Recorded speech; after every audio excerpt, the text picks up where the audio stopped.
It is no exaggeration whatsoever to say this is one of the most exciting electric cars that has ever been produced so far.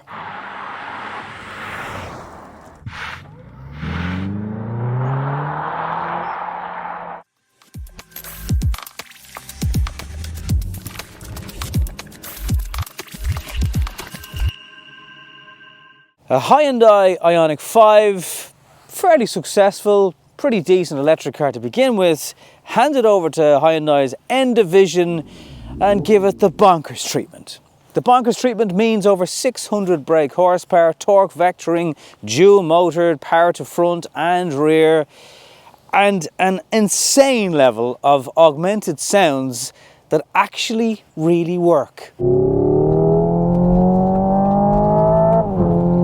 Hyundai even gave the car 800 volt architecture so you could race it for 20 minutes, charge it for 20 minutes, and then go racing again. This is also a car that you plug in and will do 0 to 60 miles an hour in barely 3 seconds. We're talking supercar level performance for not supercar prices. This car will cost you about €82,000. This actual car is on sale for €78,000 from Mooney's Long Mile Road and Dean's Grange, where Grange Motors used to be. They're in the Audi showroom there, and they've obviously been on the Long Mile Road forever.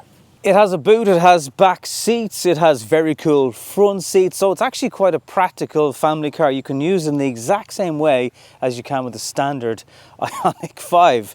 Huge graphite black mix of everything, colours going on, the alloys which are nearly as wide as the tyres you'd get on a Porsche 911. They're 275s on the rear. Some of the N division colours going on here. It is beautiful in red, but this was the launch colour. It's like a powder blue and it just works really well. And wherever you look at this car, there's signs that it's something special everywhere. That's all very interesting, but what is it like to drive? It's time to find out. One thing that really can't be underestimated is how much freedom the N Division team have been given in making this car have all the features you would expect in a petrol version. So when the car changes gear using the paddles or the automatic, it is just brilliant how it jerks and maneuvers like a petrol car would. So accelerate hard, touch the paddles, and the whole thing will vibrate like a Golf R would, for example, changing gear, and you get that thud into the back.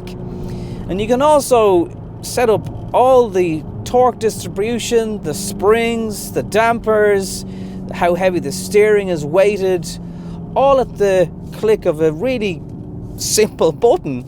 If you hold down the NGB button, that gives you full power for 10 seconds in a boost, and again it just unleashes even more power. And because you can tweak this car suspension wise, it just gives you a lot of variation.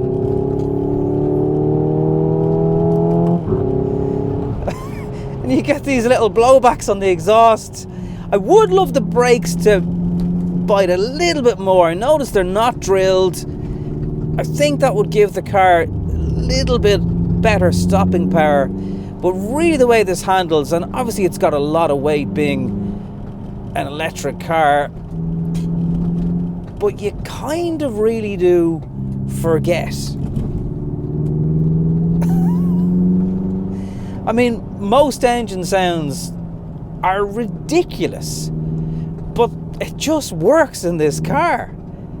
Blip off the throttle and you'll get little pops and bangs off the exhaust, and you can turn those sounds on or off for the exterior of the car, obviously, as well as the interior. But when you drive by in this thing, it does sound like a muted Golf R on full chat.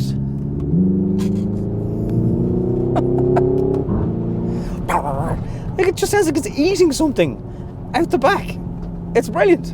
So launch control is a massive factor in this car because it's so good. There's only one way to try it out though.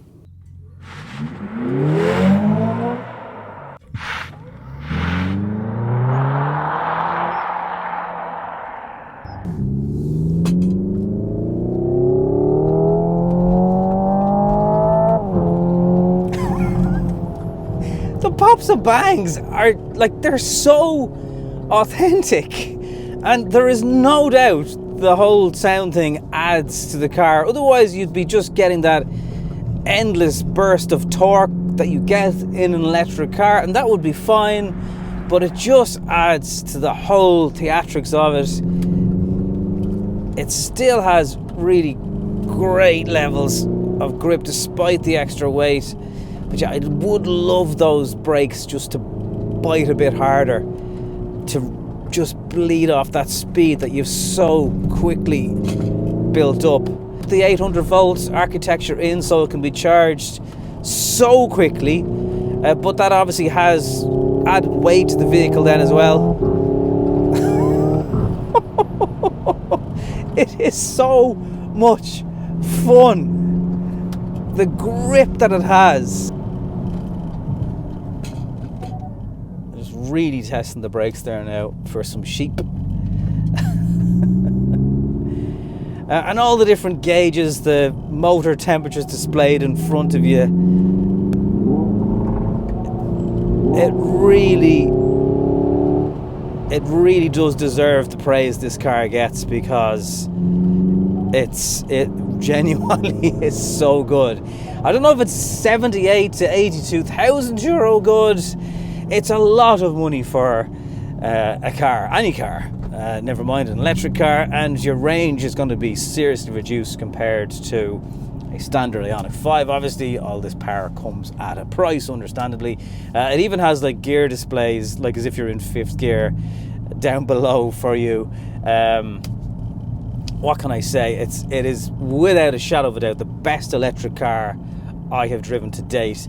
I have driven the Taycan Turbo. That was also brilliant, but not in this sense of fun way.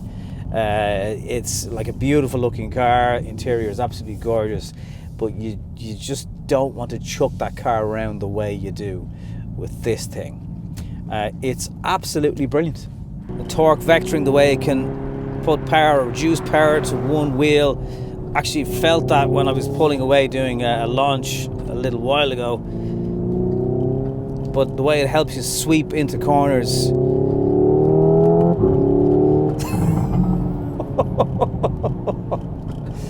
Absolutely brilliant stuff.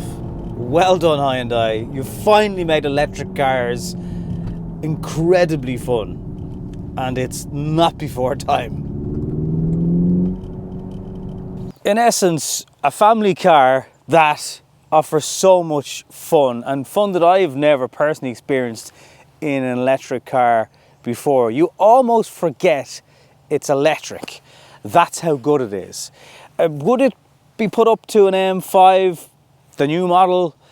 Possibly. I mean, this car has been around the track in Mondello. I'd love to see it pitted against something like an M5 or a Ferrari, because I'd be confident in a straight line especially. This thing would be okay. So let me know what you think. Is this the car that finally makes you a little bit excited about the future of electric cars? I've just been massively impressed with it. There's not a lot more to say. Thank you very much for watching. I'll see you on the next one.